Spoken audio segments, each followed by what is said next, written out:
সওয়াব নাই ইল্লাল জান্নাহ, তবে একটাই সওয়াব, সেটা হলো জান্নাত। তাহলে যে ব্যক্তি হজ করছে তার হজ কবুল করা হয়েছে এবং হজের মধ্যে কোনো গুনাহের কাজ করে নাই, অশ্লীল কাজ করে নাই, তার একটাই সওয়াব, সেটা কি? জান্নাত। আরেকটা হাদিসে রাসূল বলেন আল উমরাতু ইলাল উমরাতি কাফারাতু লিমা বাইনাহুমা, যে ব্যক্তি একবার উমরা করে আসছে এরপরে আবার উমরা করতে গেল, এই মাঝখানে যে সময়টুকুতে তার গুনাহগুলো হয়েছে এই গুনাহগুলো আল্লাহ তাআলা ক্ষমা করে দিবেন।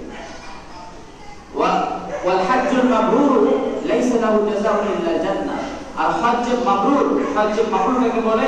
এমন হজ মাবরুর মানে হলো যে হজের মধ্যে কোনো অশ্লীলতা করে নাই, যে হজের মধ্যে কোনো গুনাহের কাজ করে নাই, যে হজের মধ্যে কোনো আল্লাহর অবাধ্যতা করে নাই, এমন হজ যে ব্যক্তি করতে পারছে তার জন্য একটাই জাযা, একটাই প্রতিদান, সেটা হলো জান্নাত। আমাদের সমাজে এমন অনেক ব্যক্তি আছেন যাদের উপরে হজ ফরজ হয়ে গেছে কিন্তু আদৌ সেটা হয় না। আমার যে সম্পদ আছে, আমার অনেক জমি জমা আছে, প্রয়োজনের অতিরিক্ত যে জমিগুলো আছে এগুলোর মূল্য হিসাব করতে হবে। প্রয়োজনের অতিরিক্ত আমার কাছে যে টাকাগুলো আছে মূল্য হিসাব করতে হবে।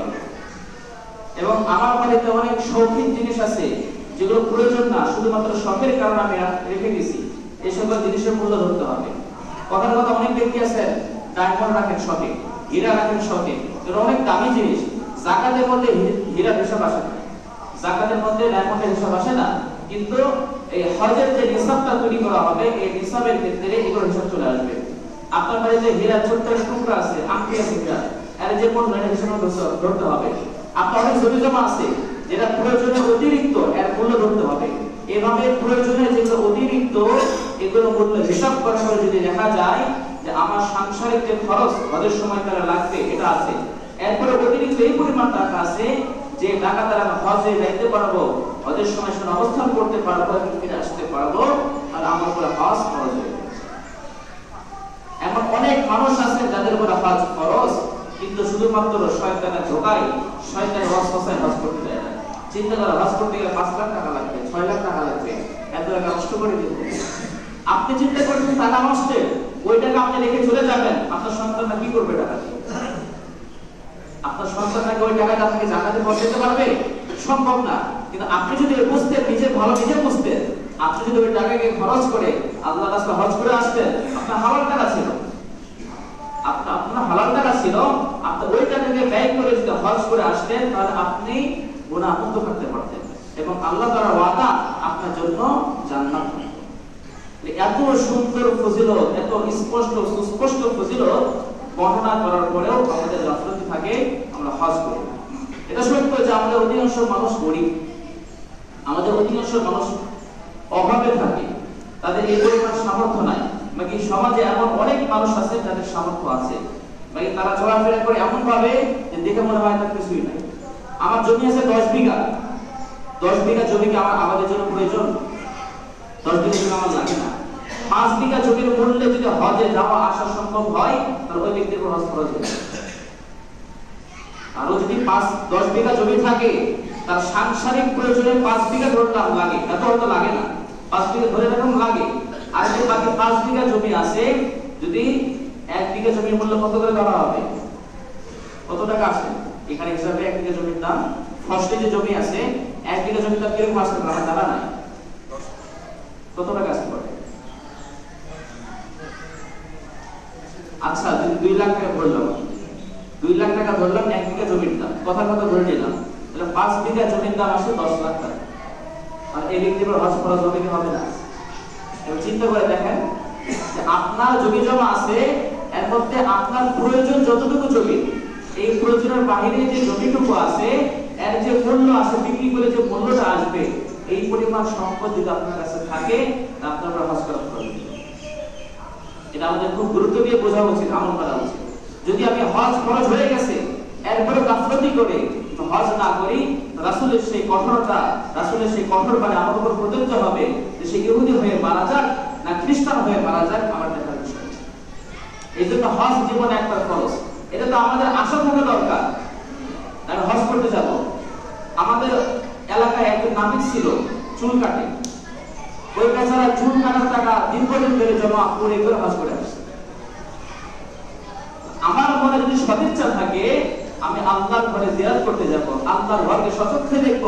রাসূল যেখানে শুয়ে আছেন, আমি তো রাসূলের উম্মত, রাসূলকে তো কখনো দেখতে পারি নাই, একটা নজর যদি রাসূলের রওজা সচক্ষে দেখতে পারতাম, রাসূলের রওজায় দাঁড়িয়ে যদি সামনে দিতে পারতাম, আসসালামু আলাইকা ইয়া রাসূলুল্লাহ, আসসালাতু আলাইকা ইয়া রাসূলুল্লাহ বলতে পারতাম, আমার মনে তৃপ্তি আসতো।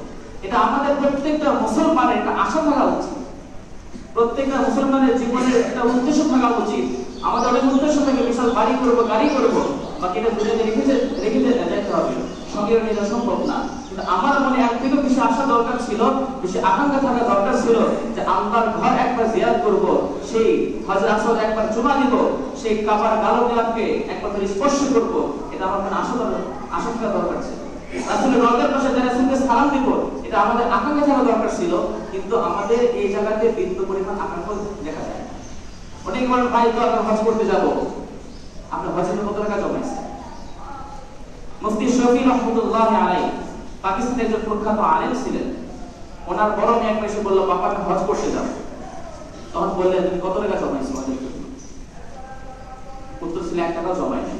বলে, তুমি টাকা জমানো শুরু করে দাও।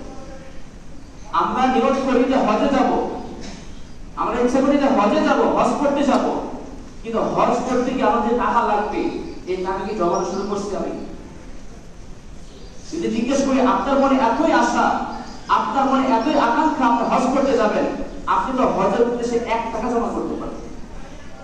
আপনি বাড়িতে ছোট্ট একটা মাটির ব্যাংক রাখেন, একটা প্লাস্টিকের ব্যাংক রাখেন, যেটা হজের জন্য টাকা জমাচ্ছি আমি, আপনি চাইলে 1 টাকা জমা করতে পারেন।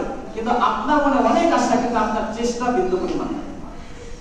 আপনার মনে অনেক আশা, আল্লাহর ঘর করতে যাব, রাসূলের রওজায় জিয়ারত করতে যাব, অনেক আশা, অনেক আকাঙ্ক্ষা। যদি জিজ্ঞেস করি কয় টাকা জমা করছেন, আমাদের অধিকাংশ উত্তর আসবে 1 টাকা জমা করিনি। তাহলে আপনার আশা থাকে, আপনার চেষ্টা নাই, তাহলে ওটা আপনার মনে মনে আসে, ওই আশার কোনো দাম নাই। আশার দাম তখন থাকতো যখন আপনার চেষ্টা থাকতো। এই জন্য আমরা এতটুকু করতে পারি, একটা মাটির ব্যাংক কিনবো, একটা প্লাস্টিকের ব্যাংক কিনবো, 1 টাকা হলে জমা করি, যে ওই 1 টাকা আমরা হজের জন্য রেখে দিচ্ছি। আমাদের ইচ্ছা ছিল, আমার চেষ্টাও ছিল, আমি 2 টাকা জমা করি, কিন্তু অবস্থা এমন আমাদের হয়ে গেছে আমরা 1 টাকা জমা করতে পারি। এই মুফতি শফি রহমাতুল্লাহ মেয়ে যখন এসে বলেন, বাবা হজ করতে যাব, মানে জিজ্ঞেস করে, তুমি হজের জন্য কত টাকা জমা করছো? 1 টাকা জমা করে। তো তুমি টাকা জমা শুরু করে দাও, সঙ্গে নিয়ে যান। এরপর ওনার মেয়েটা মারা যায়, উনি যখন ওনার মেয়ের বাসায় চলে যান, গিয়ে দেখেন একটা মাটির ব্যাংক আছে, সেখানে লেখা ছিল হজের জন্য টাকা জমাচ্ছি। খুব গরিব ছিলেন উনি, খুব গরিব মানুষ ছিলেন। পরে ব্যাংকটা ভাঙার পরে দেখা যায় অল্প কিছু টাকা জমা করতে পারছেন সংসারের অতিরিক্ত খরচ থেকে। তারপরে মুফতি শফি রহমাতুল্লাহ আলাইহি তার পক্ষ থেকে প্রতি হজ করে দেন।